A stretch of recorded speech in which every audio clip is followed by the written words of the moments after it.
Muchísimas gracias. Voy a seguir entonces con mi presentación. Yo soy Ulrike Broschek de Fundación Chile. A ver si está puesta la presentación. Vamos a hacer una muy breve por el tiempo, porque nos quedan poquitos minutos. Entonces voy a cortar un poco la presentación yendo a lo más medular. Y bueno, un poco cómo vemos nosotros la visión que tenemos de innovación desde la Fundación Chile, cómo lo estamos trabajando. Y en particular en materia de crisis hídrica, que fue un tema relevante que se abordó en una sesión anterior. La innovación de alguna manera juega un rol muy relevante, muy crítico en el momento en que nosotros estamos bajo un modelo que está fallando y que de alguna manera existe un cierto status quo que va generando mejoras incrementales, pero que no son suficientes y donde necesitamos saltos más disruptivos. El caso del agua y todo lo que está pasando con la problemática es un muy buen ejemplo de cuando una problemática, un modelo falla y más de lo mismo que venimos haciendo no es suficiente, sino que necesitamos un punto de inflexión. Y ese punto de inflexión en una falla de mercado, como lo ha generado la problemática hídrica, es una muy buena oportunidad donde puede entrar la innovación. Acá yo les voy a mostrar algunos ejemplos de por qué falla el modelo de la gestión del agua en Chile. Uno, porque de alguna manera se genera, ¿cierto?, un sobreotorgamiento de derechos de aprovechamiento de agua, lo que obliga al Estado la compra de derechos de agua que en algún minuto fueron entregados de manera gratuita, ¿no? Eso es una falla importante. Tenemos también un incremento muy grande de camiones aljibe para el abastecimiento de agua a nivel rural. El encarecimiento de las fuentes de agua para el consumo humano por la proliferación o la entrada de la desalación como para abastecer y reemplazar fuentes de agua para consumo humano. Lo que va en contra de los estándares internacionales que hablan de que el consumo humano debiese acceder al agua de mayor calidad y de menor costo. Ese tipo de fallas son las que nosotros estamos viendo y lo que se pregunta el medio o el entorno es, bueno, ¿por qué el consumo humano migra al agua más cara si la sobreexplotación se produce desde el sector productivo? ¿Por qué no es el sector productivo entonces el que implementa este tipo de medidas? Y esos son los tipos de fallas que se van dando y que nosotros podemos evidenciar. Y también hay muchos más, como por ejemplo el aumento de juicios y conflictividad entre sectores por propiedad del agua, por diferentes proyectos.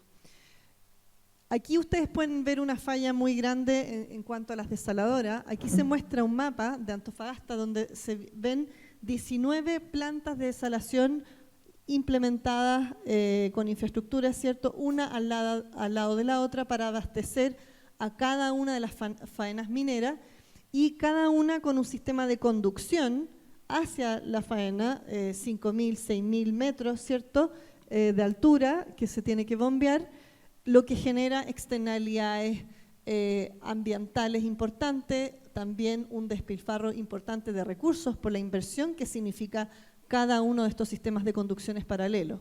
Entonces, les he un poco mostrado de lo que está ocurriendo en la problemática hídrica y cómo la innovación puede entrar a generar cambio. Y cuando nosotros hemos visto que de alguna manera se han generado crisis hídricas en otros países, hoy día quienes son referentes lo son justamente porque han tenido una importante innovación y creatividad en cómo han resuelto estos problemas.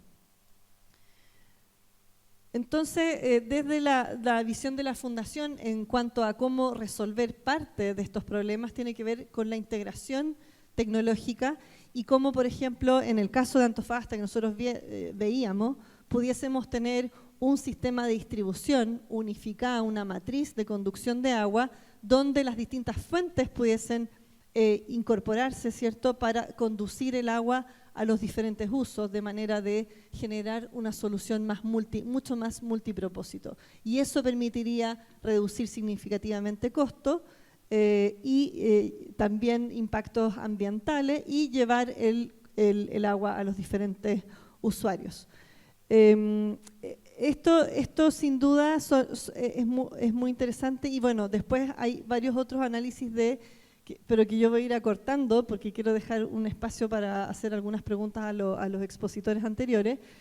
Pero la innovación puede ocurrir también en el análisis de los problemas. Esta es la típica figura que nosotros vemos en el consumo de agua y cómo se distribuye a nivel nacional cuando nosotros hacemos una mirada sobre los derechos de agua y la forma tradicional en que nosotros vemos el problema del agua y donde típicamente sale el consumo agrícola con un consumo relevante de agua, más del 80%, seguido por agua potable, saneamiento y minería.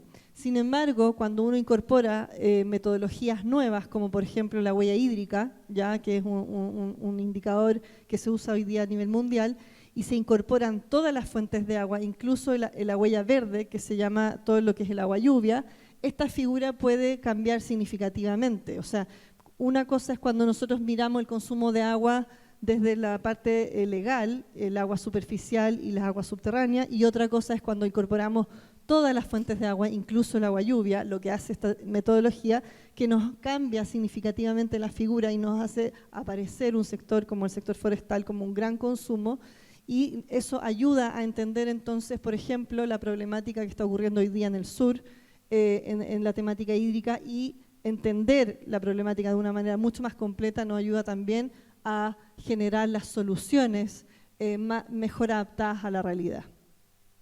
Ahora, el proceso de innovación en general es muy relevante que ocurra bajo un esquema de escucha activa, de mirada al entorno, de mirada de tendencias internacionales, y cuando ocurren en un territorio, en una localidad, se produce normalmente la adaptación o la transferencia tecnológica con la implementación en la localidad, la mayor innovación.